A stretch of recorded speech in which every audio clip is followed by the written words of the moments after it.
Well, hello there, stranger. I don't know why I said that. Today, we're going to be talking about my song, Nove vite del gatto nero. I don't speak Italian. That's just what the song's called. And there is Italian throughout this that I will translate as we go forward. But I wanted to do this video because there's a lot of my paperclip just flew. There's a lot of detail in this song. And unless you are me, you don't know the full story of this song. And so I wanted to share it because it's quite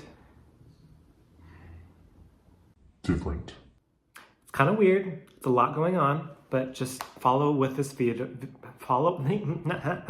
Follow with me on this video, and you'll understand why it took me 7 years to finish my song, and why this song is so significant in the hidden messages that are within this piece of music. Because there's a bleep ton. Don't worry, I'll help break it down, but basically you'll need to know a little bit of Italian, a little bit of numerology, and a little bit of cat stuff. And so here we go. Okay, so the title of this. What does that mean? It's Italian for the 9 lives of the black cat. And this piece of music started back in 2018 by my cat, Perry.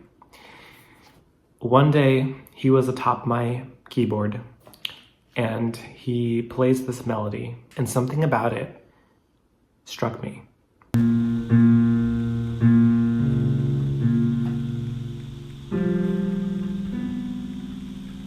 And it sounded like a question to me, the melody of it. And I wound up taking that piece, that measure, putting it in the song, by the way. He wrote this first measure out. And then finishing it, interpreting it, and feeling into it. But it took 7 years. That's what trusting in your art is like sometimes, because I've written so many songs in like 10 minutes. Not this one. This one was a completely different ballgame.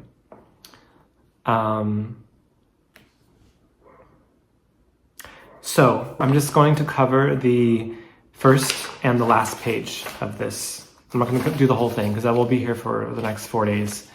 So starting off with this first measure here, the one that Perry wrote, we're in 5/4 time. Something I have to mention is that the number 9 is so significant in this piece. It is key. It is the key to this piece of music. 9 lives of a cat. And in numerology, 9 represents completions. 9 represents endings. It represents kind of like full circle moments a lot. Oftentimes it represents closure. Just simply put, it represents completions and endings. And you'll find in this piece of music that the number 9 shows up, I don't even know how many times, so many times. And that's intentional. And I'm going to show you just a few of the times that it does that you'll probably never catch unless I share them with you. So first one is the 5/4. 5 plus 4 is 9. We have this song in A equals 432 hertz. 4 plus 3 plus 2 is 9. There are 9 notes in this first measure. 1, 2, 3, 4, 5, 6, 7, 8, 9. That's already so many 9s. And as I mentioned before, this first measure feels like a question to me. It feels like the soul asking or wanting to go down to earth. Can I go down to earth and experience this? How many lives can I get? What will they be like? Can I experience that? It's like a question to me. The first chord on the second measure answers that. And it's like, it feels like it's a acceptance of the terms and agreements of this soul contract. And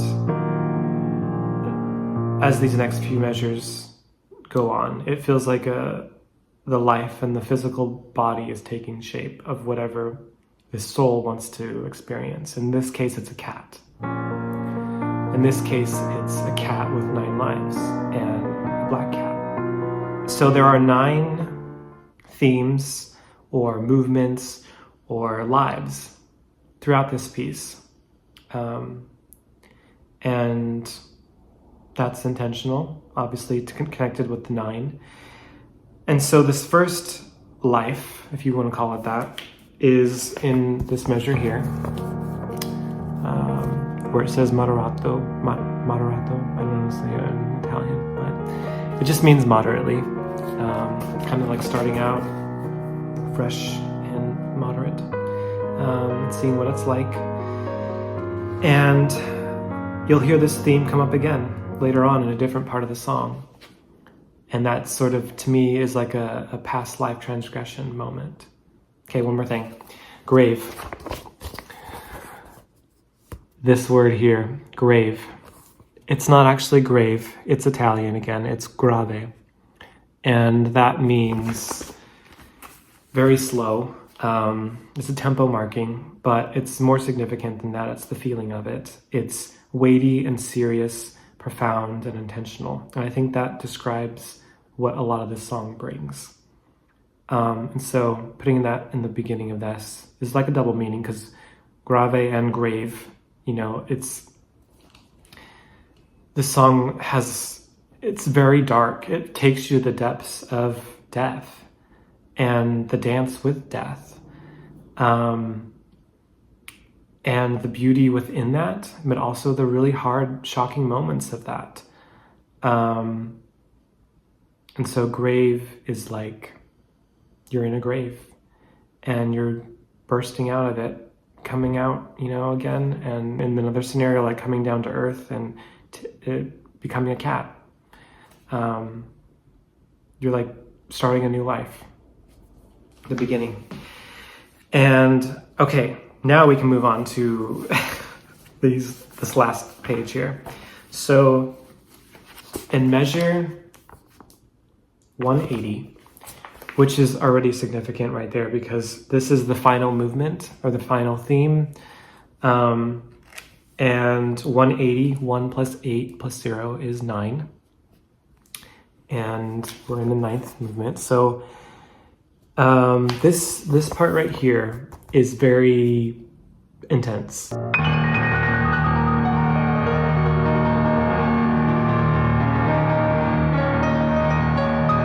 It's super shocking when it hits.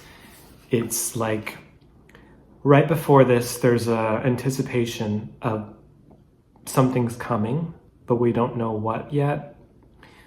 Or maybe it's not coming yet. It's sort of this in-between anticipation spot. It could go anywhere, basically, and then it hits. And that's sort of to reflect on what death feels like for a lot of us. Death is something we're all logically aware of.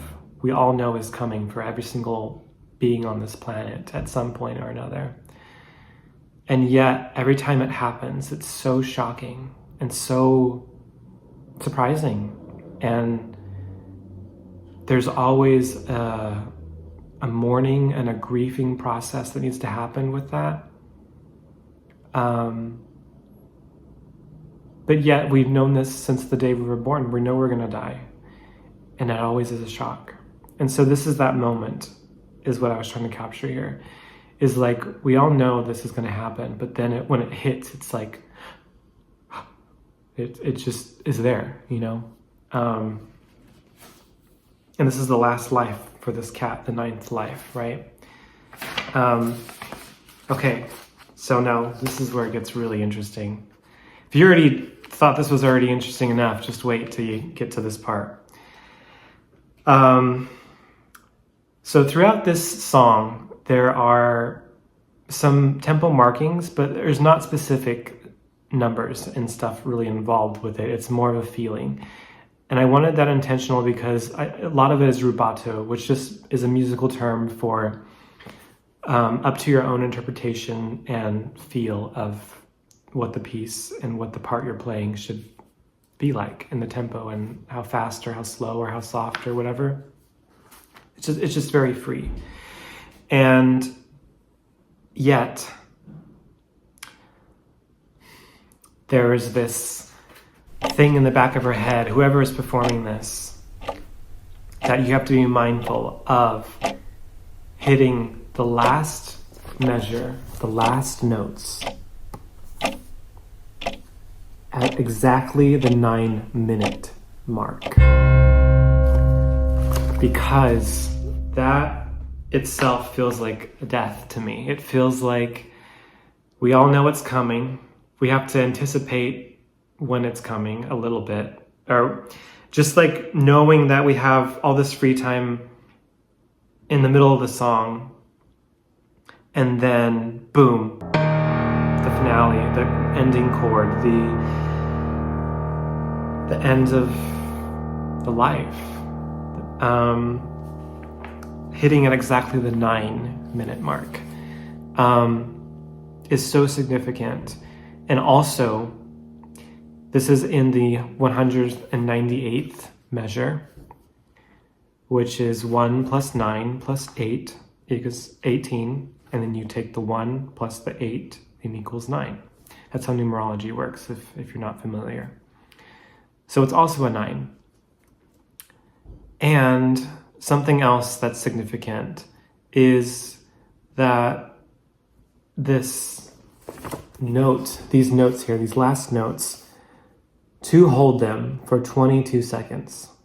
And why 22 seconds? Because that represents the year 2022. And that year was significant. Basically what had happened was me and Perry both died. Obviously in a more spiritual and metaphysical realm, but we died. I went on a plant medicine journey in Colombia, and Perry and I were both there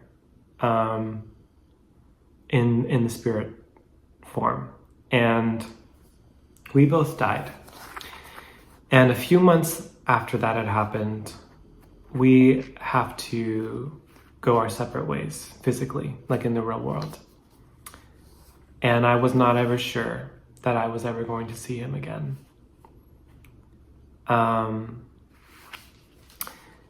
And the total length of this song is 9 minutes and 25 seconds, like in the recorded form. That's also very specific and intentional, because those 3 extra seconds after the 22 seconds is silence. And that silence is representing the 3 years that me and Perry were separated. Those 3 seconds representing 3 years. And in 2025, which was last year, was when I finished this song 7 years later. But I finished the song in October of 2025, and 2 months later, December, me and Perry reunite. And it is something that words can't really describe, the feeling of how all of this and both of our stories have interwoven and intertwined the way they have and unfolded the way it has. But it is something so divine and so words can't describe, and I can't even fully at this moment understand it myself. But it's just extremely significant the way things have happened anyway. And so that's what this song is like. It's truly about time when you think about it. It's about life and death, but about time, which is why there's so much you have to be aware of in the timing of this, in actual seconds and minutes. I want to share, I sent this song to a dear friend of mine, and he sent a 7-minute audio message to me that was so beautiful, and it made me sob, literally sobbing, crying after hearing it. And I want to just read the transcript of it, because I think he said something really beautiful in what this piece represents too, and what it captures in it. So here it is. That was the most brilliant piece of music I have ever heard you create. That's my favorite. I was absolutely in awe. Thing I've ever heard. What a journey this song takes you on. It captures a descent into darkness, but a darkness that is all at once frightening, romantic, cold, lonely, adventurous, exciting, certain, uncertain. It's the mystery. I felt so much liveliness, despite that it felt like I was in the dark. There were moments it felt like I was falling, and then meeting something or someone, but not a person, like an archetype. I heard lots of romance, but then there's this fear and confusion and where am I and what's happening? And all around is fractals of stories that you recognize but simultaneously don't, because they aren't you anymore.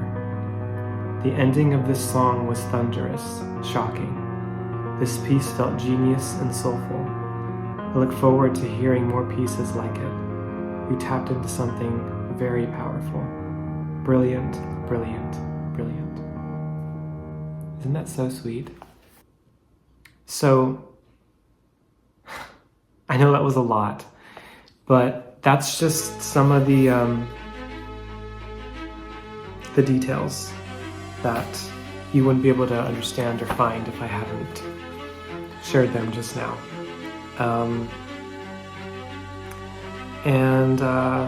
I hope you enjoyed this video. I have other songs out that did not take me 7 years to write, out on my channel and also on Spotify and stuff. All kinds of different genres. I don't stick in one box. I am, as I've grown as an artist, I've expanded a lot more in my realm of creativity. And so you'll never know what you're gonna get with me, but it's always gonna be full of soul and full of my heart and full of authenticity. That's something I'm always gonna be striving for. And so with that comes an extreme vulnerability, just like this video was vulnerable for me to make, because it's personal, and I probably sound like a crazy person in a lot of times and ways. But I think that's what makes great music too. I know some of my favorite artists are those that are kind of crazy and kind of weird and unique and don't fit in a box anywhere. And those are the people I admire the most. So, shall I get Perry? Okay, so I just kind of woke him up from his nap, but he's right here. This is my little guardian. This is my little guardian boy.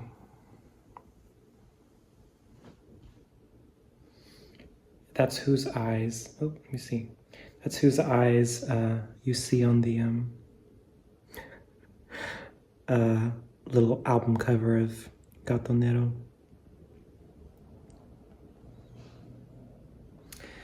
And with that, I shall bid you adieu.